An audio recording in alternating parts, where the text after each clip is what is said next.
Yeah, when you're an immigrant, you're not messing around. I remember when I got my immigration status in the US, it was like, I'm gonna raise as much money as I can because I sure as hell don't want to go back on a plane to the UK, dumbfounded, empty-handed.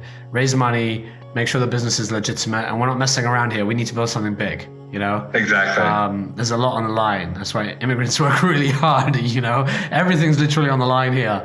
Exactly. Intriguing. So also, I mean, what I found interesting when I made the decision to invest in OneRent was usually I'm used to seeing one founder who's very passionate, outward facing. And here I was being, flipped between Rico and Greg and yourself. And it's like the three of you are so aligned. And I think it's unique because you all face that problem. And I think when you're building a company, it's very important to make sure your founders are contexted.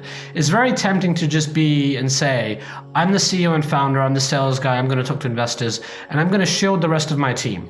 My CTO is going to be, in a dark corner in his own apartment or in a dark corner of the office, on a computer all the time. And, whoever else you may have on the other side, a designer or whatever. What's your thoughts on how founders should sort of get involved in other areas? I know you guys have, built the company to a good scale now. Walk us through sort of the early days and how you guys figured out your roles as founders.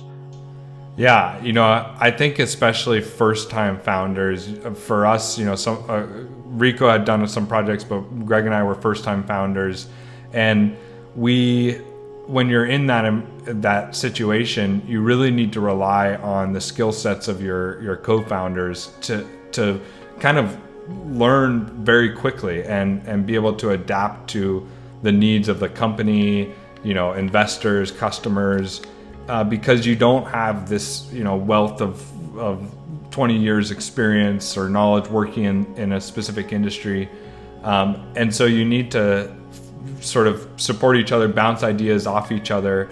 And all of our backgrounds were in a specific area. Mine was marketing, Rico's technology, Greg was real estate.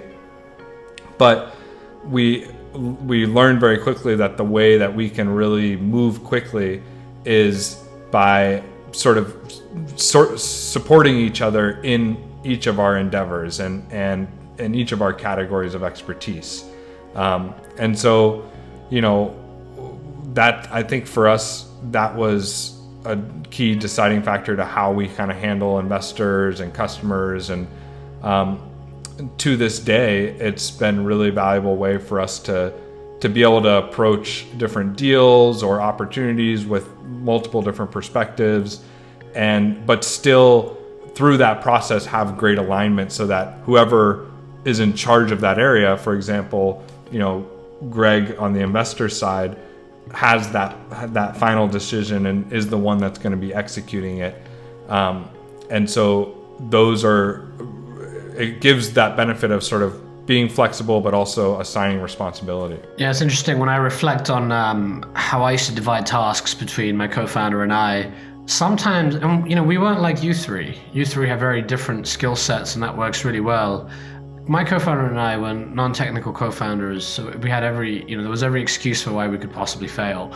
And there were times when we'd be like, okay, let's just draw a to-do list of what we have to do. And one time we were like, okay, you take the top half, I'll take the bottom half. Another time it was like, okay, who wants to do this? Okay, both of us want to do it. All right, let's flip a coin. Literally, you just have to get stuff done.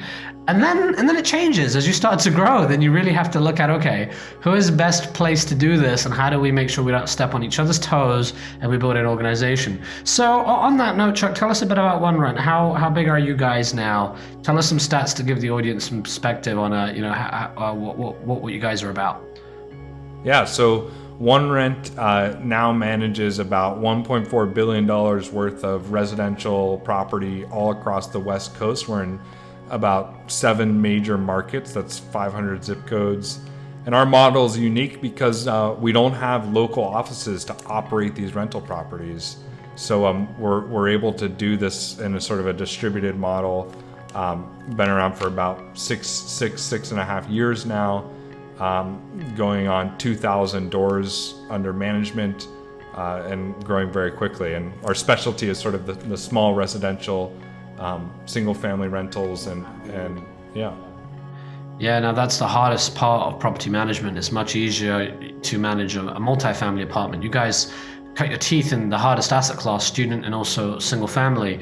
Single family is a nightmare. You've got disparate properties, not concentrated but spread out across a city. And it's so much easier when you have one apartment, one similar floor plan, and one system you can put in place. When you have an issue, you can have someone service the building and can deal with multiple issues at once. What are the challenges managing single family versus multifamily? Yeah, well, I think you hit on it. Like, it comes down to such what seem to be simple things as different floor plans that create huge amounts of complexity. There's no standardization in the single family rental asset class. Every home is different. Everyone has its quirks. Every tenant is different. And so it's very difficult to sort of systemize the maintenance and leasing of single family rentals without a technology play in the mix. And then also, just to dive into that, how is it done today? I give you an example, right? I own some single family rentals, and it's on my YouTube show. We have a great property manager, but Rebecca is her name, and she runs around from place to place. And now she's got a full-time maintenance person, but it's hard to scale the employee base beyond that, right? You're running around taking calls all the time, and it turns out to be such a hard job.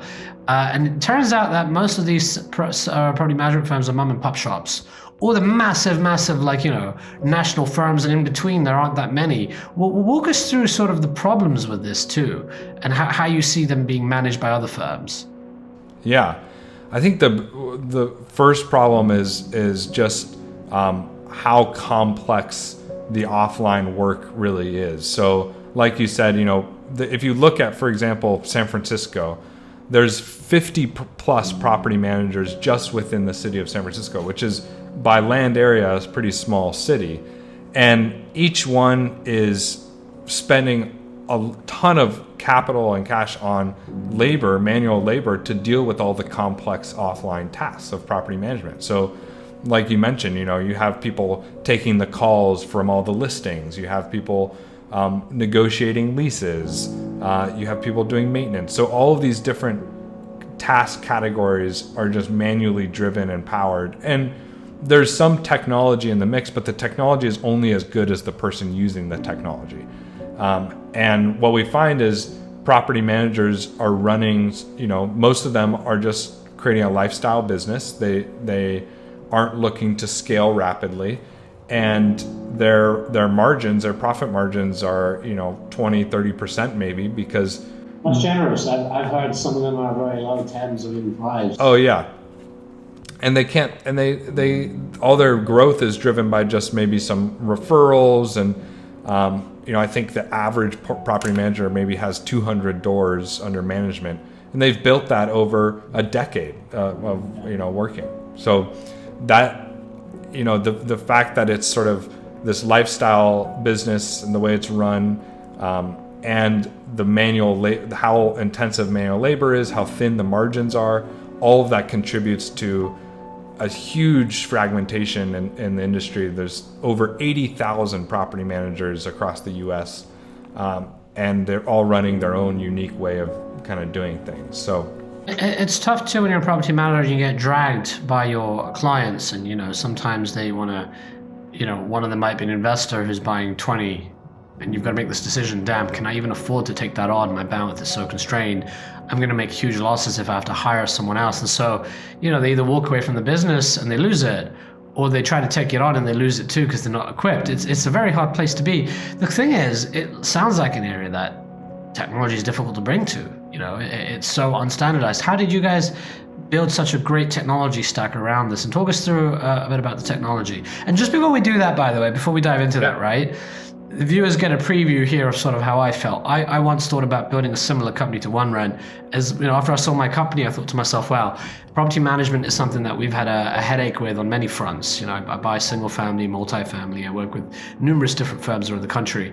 And this is an example of one of those times where you think you have a great idea, and then you meet three crazy founders, we're talking to one of them right now, Chuck, but also Rico and Greg, and they tell you what they're doing, and you're like, holy crap, I'd be terrified to compete against them.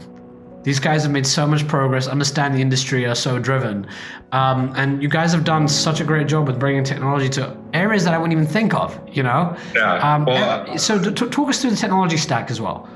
Yeah. Well, I appreciate that. I think it's, the technology really only was clear to us where the technology was useful after us just manually forcing things through for the first couple years. And we noticed that one of the key sort of threads that leads to a lot of manual intervention in property management is there's a lot of these conversations that are happening, like, a conversation with the owner, with the renter, and those conversations are driven by humans typically, and we've done that for years when we started, and we figured out though that there were a certain percentage of those conversations that could actually be computer powered and AI driven rather than a human having that conversation. So like an example is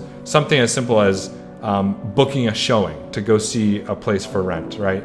A property manager usually has someone in the office taking those calls, 9 to 5, and the conversation is very much the same all the time. People typically ask, when's it available? They may ask some questions about the unit, and then they're going to book a showing. So something simple like that, we took a natural language processing engine and used that to have sort of an AI chatbot, speak to the consumer and answer those questions and then help them schedule. And if for whatever reason they ask a question that's outside of the AI, then a human, that we've stationed in a kind of a centralized contact center that's cost effective, efficient, they can jump in the thread and pick up the communication right wherever the AI left off and then hand it back to the AI at the end. And we've done that for showings, we've done it for maintenance. About 65% of our maintenance requests are resolved without having to send someone out to the property. And that's because so many of the requests we get are the same thing. My garbage disposal is blocked, or the power's not working. And there are basic troubleshooting steps you can use with renters to help troubleshoot maintenance without getting a human involved. So identifying those conversations and the patterns in those conversations has been translated into our tech stack, so that we're the only tech-enabled manager that actually has this full-on consumer-facing, product experience for the renter and the owner. Prior to that technology, how much time do property managers spend dealing with phone calls? Oh, you typically, if you're an owner, let's say an individual landlord, you're probably spending 80 to 100 hours a year on your property, and that's if everything's going well. If there's a legal issue that comes up, that can suck away weeks of time.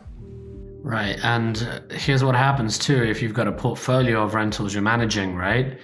And you miss that phone call, you lose that prospective tenant. Exactly. That tenant is going to go to the next listing, and then you're trying to call them back. And I've had this happen. I got to confess, when I look for places, or used to look for places, I'll call up 20 in one go, and then I'll get only get through to 3, and then I'll get another 7 phone calls coming in. I'm like, sorry, who is this? Which property is this? Yeah. It's just a jumbled mess. Yeah, and you're a busy guy, having all those different threads of communication, and you've got an account on Zillow and Realtor.com, and it's just your inbox becomes a mess, and you've got to almost create your own spreadsheet to manage it. And then on the other hand, you're dealing with a maintenance issue, and you're expecting that your problem is an urgent problem for the property manager, but for the property manager, your problem is one of many, right? Secondly, how are you expecting them to understand everything about you and your unit, right? The specs that you have in your unit, because you've got such an unstandard floor plans. It's almost like call centers specialize in scripts, specialize in workflows. And you can use AI very powerfully. I don't know if you guys use it in this way through chatbots, but being able to understand so much about the consumer, where most questions that could be asked, such as, when is my rent due? How much is my rent? I've got this standard issue that comes up. You can automate a lot of that. in a way that would be unreasonable to expect from a human being when they're driving their car in between viewings and stepping out of a viewing suddenly to deal with your maintenance issue. That's urgent for you, but for them it's just like, oh God, I gotta handle this. Let me try to route it to someone. Even the idea of routing a problem to someone. Do you know, I'm sure you know, I mean, Jesus, this is your business, but how much effort goes on to try and understand what is the problem, taking that data, putting it into a format that can then be sent out as sort of a spec to a maintenance worker. Because sometimes maintenance workers can show up and they're like, oh, I didn't bring the right tools. Yeah, exactly. You always have to have eyes. You always got to get eyes on the property in the traditional model. And I tell you, one of the most valuable technologies that we've benefited from is 3D imaging of homes and being able to capture a 3D image of every home that we manage allows us to have, a remote approach to maintenance as the first guard before we send someone out. So our team can, go through the property and say, okay, here's where your circuit breaker is located. And even the AI can do that. They can say, here's the circuit breaker, here's the switch on the circuit breaker you need to flip to get the power back on. So technology like that will eliminate some of the barriers towards managing a large non-standard portfolio of real estate assets. And because, single family homes are always going to be non-standard to a certain degree. Yes, there's build to rent and, master plan communities, but the majority of the market will be unique homes across disparate locations. And right now, those challenges keep people from being able to buy and invest in real estate wherever they want. They usually have to focus on one geography because of the property management challenge.